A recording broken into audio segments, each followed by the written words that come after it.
Okay, gents, so let's start with the Champions League. Sam, come to you then for the back page of The Sun. Not sure it's always great to read this out, but Jadon's just sensational is the headline.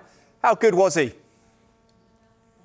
Yeah, fantastic, especially in the second half when he really seemed to go up through the gears and he was driving past players, dribbling past everyone who came near him and creating chances too. I mean, one of his passes through the legs of a PSG defender was out of this world, really. And it was the kind of performance that Man United fans would have expected to see when he joined them a few years ago and obviously never did. But tonight, this was another chance for Sancho to show that his talent really does belong at that highest level of the game. And yeah, I'm sure for Man United fans watching it, it'll be very frustrating and confusing. But for everyone else, the neutral, and for the Borussia Dortmund fans, this was Sancho at his absolute best. And as my colleague Mike McGrath has written from Germany, he very much eclipsed Kylian Mbappe, which really is saying something. And it was a fantastic game, chances all over the place and so many opportunities missed, which actually made it even more enthralling, really. And Sancho was the star player, certainly in the second half. So for him, another great step forward and a step back to being where we all know he can be. Yeah, you mentioned about McGrath Place, Sam, your colleague there. Let's get to Riyadh with this. Sancho eclipses Mbappe to shock PSG. We've got the picture of the Donnarumma there strewn on the ground as Füllkrug scores the goal. Riyadh, where does this leave Manchester United and Jadon Sancho? What will Ineos, Jim Ratcliffe and company think watching that? I think the first instinct might even be a little bit of surprise. Obviously, the reasons for Sancho's exile are not purely down to performance. We all know that very well, but it hadn't been going terribly well for him there, which has kind of fed into this idea that when we got into this row between him and Ten Hag, he wasn't exactly coming at it from a position of strength. So United are going to be seeing that tonight. And I was just thinking this a few moments ago that we've finally seen a slightly positive headline for Ten Hag in the last 24 hours. That via The Athletic, they're saying he might even be the manager for them next season. Now, where does the Sancho performance come in? That if it comes down to it, they have to pick between Sancho and Ten Hag. How easy is that to fall on Ten Hag's side when you see Sancho produce a performance like that, which truly was world class? Echoing everything that Sam just said a moment ago, he's eclipsed Kylian Mbappe.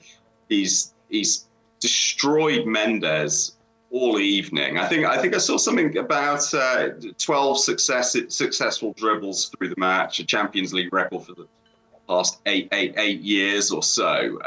He was brilliant in every aspect of his game. His anticipation, his read of it, his dribbling was phenomenal. I mean, I dare say it's what we saw from Sancho when he played for Dortmund previously. We haven't seen anything like that at United, certainly not in a sustained pattern. So it might be sort of slightly cynically minded of me to go to the Manchester United question, but they might be watching that and thinking, yeah, you know what, we want this guy back next season.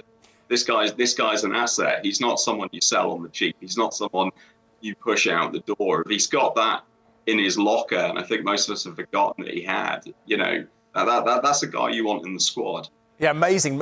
Most dribbles since Lionel Messi in a Champions League semi-final against Manchester United in 2008. The Independent are reporting tonight. Sam, how do you see Jadon Sancho in the England setup? If he lifts the Champions League, inspires Dortmund to a Champions League title, can Gareth Southgate ignore him? Could the left-hand side be a slight opening there? Well, it's a tricky one, and we know that Gareth Southgate doesn't view the Bundesliga to be on the same level as the Premier League. He doesn't think the standard's the same, or that playing in that league reflects quite as well as playing in the Premier League. But the Champions League, on the other hand, is very different. And if Sancho is playing like this, at this level, at this stage of the competition, and potentially in a final, and as you say, potentially winning it, there will be a lot of clamour for him to get through and to get into that squad. My instinctive feeling is that it's very unlikely at this stage. Obviously, Sancho has been out of the picture now for England for some time, and even when he was in the picture and people were really calling for him to play more at the last Euros, for example, Southgate was always quite reluctant, apart from the odd game here and there. So I suspect it's almost too steep a hill for Sancho to climb and not enough time to do it. But it's quite hard to put a more compelling case together than performing in Champions League semi-final, outshining Mbappe, as we've said, and then potentially going on to win it, especially, potentially if he wins it past Harry Kane or over Harry Kane. That would be a pretty engrossing and enthralling storyline. So Southgate will be watching, I'm sure, but my gut feeling is that even with a 26-man squad, there are probably a few Premier League players and England regulars over the past few years who are still just ahead of him. Yeah, a few brilliant stories to unfold as well, potentially. Interesting that Southgate has that opinion on the Bundesliga, isn't it? Just as an aside, because of the fact they've now got 5 Champions League places for next season ahead of the Premier League after Dortmund's result tonight, which means Dortmund are currently 5th in the Bundesliga, could benefit from that as well.